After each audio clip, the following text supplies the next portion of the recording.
이 시간 우리 각자의 자리에서 하나님 앞에 예배드리며 이 찬양으로 함께 고백합시다. 나는 하나님을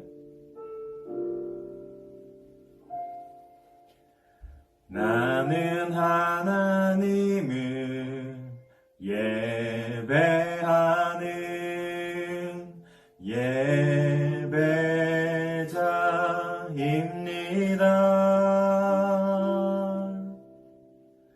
내가 서 있는 곳 어디서나 하나님을 예배합니다. 내 영혼 거룩한 은혜를 향하여 내 마음 완전한 하나님 향하여 이곳에서 바로 이 시간 하나님을 예배합니다.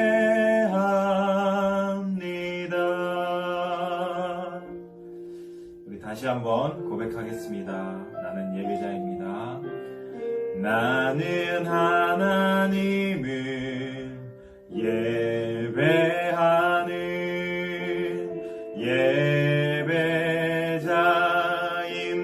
예배자입니다. 내가 서 있는 곳 어디서나 하나님을 예배합니다.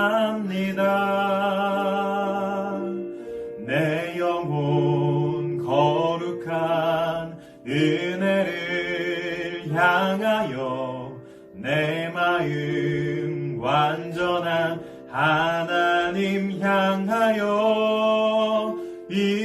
이곳에서 바로 이 시간 하나님을 예배합니다.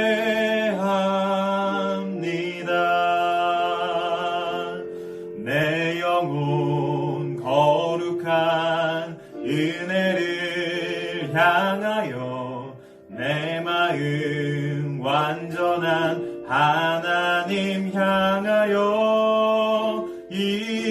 이곳에서 바로 이 시간 하나님을 예배합니다.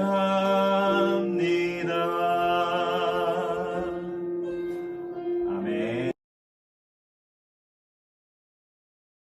자, 다 함께 말씀 속으로 고고 싱!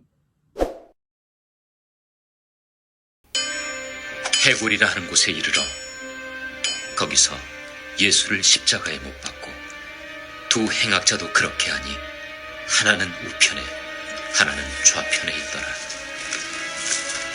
아버지, 저들을 사하여 주옵소서. 자기들이 하는 것을 알지 못함이니이다. 그들이 그의 옷을 나눠 제비복을 세 백성은 서서 구경하는데 관리들은 비웃어 이르되 저가 남을 구원하였으니 만일 하나님이 택하신 자 그리스도이면 자신도 구원할지어다. 군인들도 희롱하면서 나와 신 포도주를 주며 내가 만일 유대인의 왕이면 내가 너를 구원하라. 그의 위에 이는 유대인의 왕이라 쓴 패가 있더라.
샬롬, 한 주간도 잘 지내셨나요?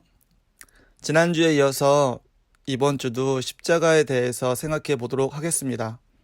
지난주 말씀 속에서 우리는 십자가상에서의 고통 중에 하신 주님의 말씀 중 제일 먼저 하신 말씀에 대해서 들었습니다. 아버지, 저들을 사하여 주옵소서. 자기들이 하는 것을 알지 못함이니이다. 이 말씀 속에 십자가의 의미가 가장 잘 나타나 있다고 말씀을 드렸습니다. 십자가 위에서 인류를 구원하시기 위하여 고통 중에 숨져가시면서 제일 먼저 하신 이 말씀, 저들을 용서하여 주옵소서. 바로 이 기도 속에서 우리는 무엇을 볼 수가 있습니까? 먼저 여기서 우리는 예수님의 사랑의 극치를 발견할 수 있었습니다. 오늘은 그 두 번째 의미를 생각해 보도록 하겠습니다. 두 번째, 우리는 여기서 그 사랑의 넓이를 또한 발견할 수 있습니다. 예수님은 저들을 사하여 주옵소서라고 기도하였습니다. 여기서 저들이란 누구를 가리키는 말이겠습니까? 이 말씀을 하시는 순간 그곳에 그 십자가 아래에 있던 사람들을 우선 생각해 보았으면 합니다. 누가 있었을까요? 먼저는 한 종류의 사람들, 곧 예수님을 십자가 형틀에 직접 못 박은 가해자들이 거기 있었습니다. 죄 없으신 예수 그리스도를 십자가에 못 박고 승리자인 양 의기양양했던 로마의 군인들을 상상해 보시기 바랍니다. 이들은 상부의 명령이라는 미명하에 죄 없는 예수님을 십자가에 못 박았습니다. 무죄한 자를 해친 무리들입니다. 오늘도 이들과 같이 남에게 해를 끼치는 가해자들이 얼마나 많이 이 세상에 우글거리고 있습니까? 또한 그 옆에는 예수님을 미워하여 십자가에 못 박도록 한 제사장들과 유대인들이 있었습니다. 자기의 명예와 이익을 위해서는 남을 시기하고 모략 중상하며 헐뜯는 그와 같은 무리들이 바로 이들과 같은 무리들입니다. 그러면서도 거룩한 채 않은 인간의 위선이 또한 거기에 있는 것입니다. 예수님의 십자가 밑에는 또한 서로 가지려 하는 사람들이 있었습니다. 이들은 예수님의 겉옷을 나누어 가지고 이제 예수님의 속옷까지도 서로 나누어 가지려고 제비뽑기를 하였습니다. 보십시오. 십자가 위에는 죄의 용서를 비는 예수님의 기도가 있었습니다. 그러나 바로 그 밑에서는 예수님의 옷을 놓고 서로 자기가 가지겠다고 제비뽑기를 하고 있었다는 이 사실을 우리가 외면해서는 안 됩니다. 서로 가지려 하는 경쟁, 이것이 십자가 밑에서 일어난 또 하나의 양상인 것입니다. 우리들의 삶의 현장에서도 그저 가지려고만 애쓰는 그러한 삶의 구조 속에서는 부정과 부패와 타락한 인간상밖에는 볼 수가 없는 것입니다. 그 십자가 아래는 또한 많은 구경꾼들이 몰려들어 있었습니다. 이들은 진리가 무엇인지 무관심합니다. 그저 아무런 생각도 없이 매일매일을 살아가며 대세에 따라 이리 쏠리고 저리 쏠리고 하는 그러한 자들입니다. 죄와 구원에 대하여 아무런 생각도 없습니다. 예수님께서 오병이어의 기적을 행하셨을 때에는 우르르 거기로 몰려듭니다. 그리고는 예수가 자기들의 왕이 되기를 그들은 바랬습니다. 그러나 그 예수가 십자가를 질 때에는 우르르 또 서기관과 바리새인들의 편에 붙어서 십자가에 못 박으라고 아우성을 칩니다. 그리고는 또다시 예수께서 십자가에서 무슨 기적이라도 베풀까 싶어서 십자가에서 뛰어내리라고 충동질도 하고 하는 그러한 무리들입니다. 오늘날도 얼마나 많은 이러한 무리들이 이 세상에 가득하겠습니까? 그리고 그 십자가 아래는 이들과는 근본적으로 다른 또 한 무리, 비록 소수이긴 하였지만 예수님을 극진히도 사랑하였던 사람들이 있었습니다. 먼저 예수님의 육신의 어머니 마리아가 거기 있었습니다. 끝까지 아들 예수의 고난을 안타까워하면서 주님의 십자가 밑에까지 이르게 된 예수님의 육신의 어머니의 그 뜨거운 사랑을 우리는 기억해야 합니다. 또한 이 마리아의 자매인 육신으로는 예수님의 이모가 되는 살로메가 거기에 있었습니다. 이 살로메는 바로 요한과 야고보의 어머니로서 한 번은 예수님께 두 아들을 부탁하면서 왕으로 등극할 때에는 하나는 예수님의 우편에, 하나는 좌편에 앉게 해달라고 하였는데 예수님은 오히려 그를 책망하시면서 자기의 마실 잔이 얼마나 쓴 잔인가를 말씀하여 주신 적이 있었습니다. 이렇게 경고와 책망을 받고 이제 그때 예수님이 말씀하셨던 그 쓴 잔이라는 것이 바로 십자가에 달리시는 것이었음을 깨달으며 그 앞에 나온 살로메의 모습을 우리는 그려볼 수가 있습니다.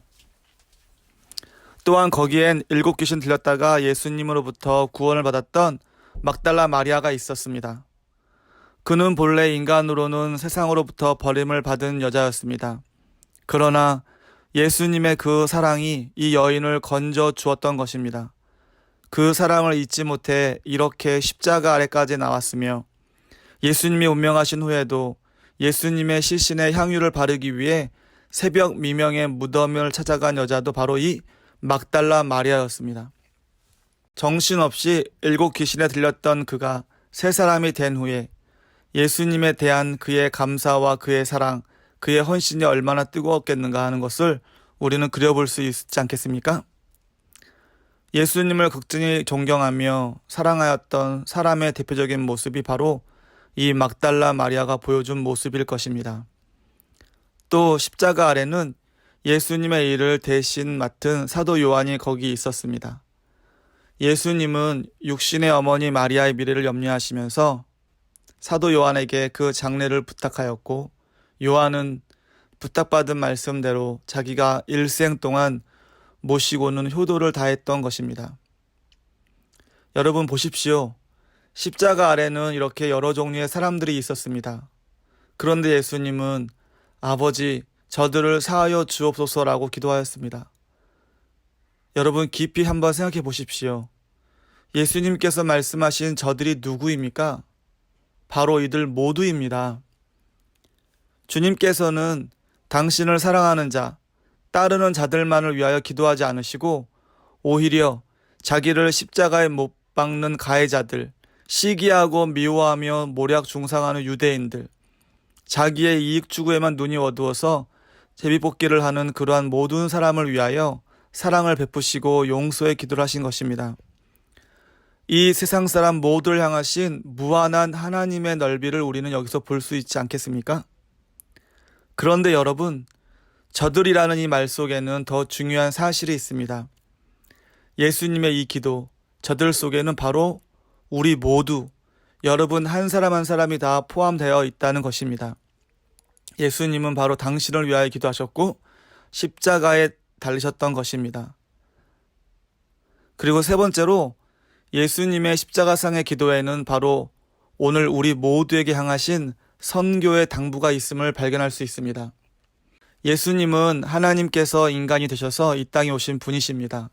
하나님과 똑같으신 본질을 가지셨지만 인간의 구세주가 되시기 위하여 제한되고 불완전한 인간의 몸을 입으시고 시간과 역사 속에 오신 것입니다. 그래서 십자가에 지금 매달리셔서 고통과 고독과 목마름 속에서도 아버지 저들을 사하여 주옵소서 하고 기도하고 계십니다. 이 말씀은 아버지 저들을 꼭 구원하여 주옵소서 하고 외치는 뜻이 있습니다만 또한 이들을 위하여 내가 이렇게 대신 죽고 있지 않습니까 하시는 내면적인 뜻이 담겨져 있는 것입니다. 자기를 십자가에 탕탕 못 박는 자들까지도, 심지어는 자기를 멸시하고 배신하고 조롱하는 자들까지도 용서하여 주옵소서 하신 그 사랑을 우리는 깊이 생각해 보아야 합니다. 이 세상의 그 누구가 망치를 들고 십자가에 자기를 직접 못 박는 그들을 용서해 달라고 할 수 있겠습니까?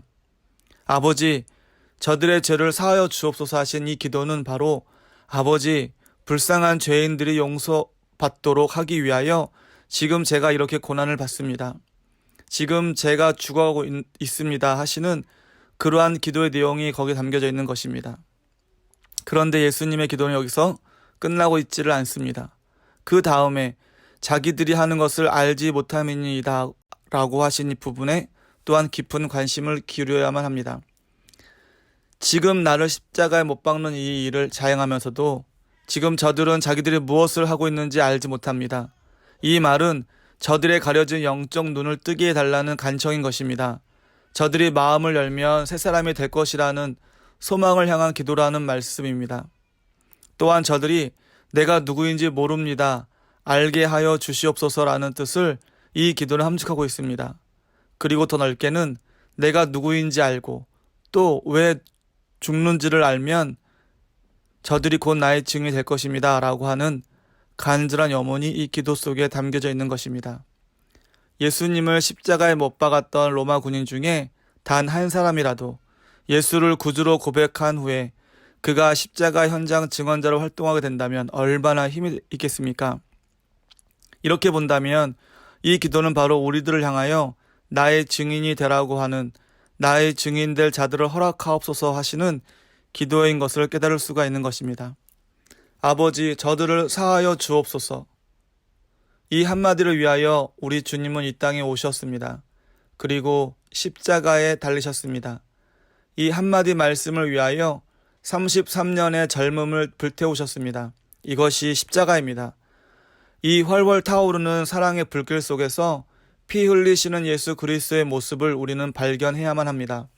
그리고 내 죄 때문에 예수님이 십자가에서 돌아가셨습니다라고 고백할 수 있어야 하고, 또 그렇게 고백하는 자는 또한 그 소식을 전하지 않을 수 없는 것입니다.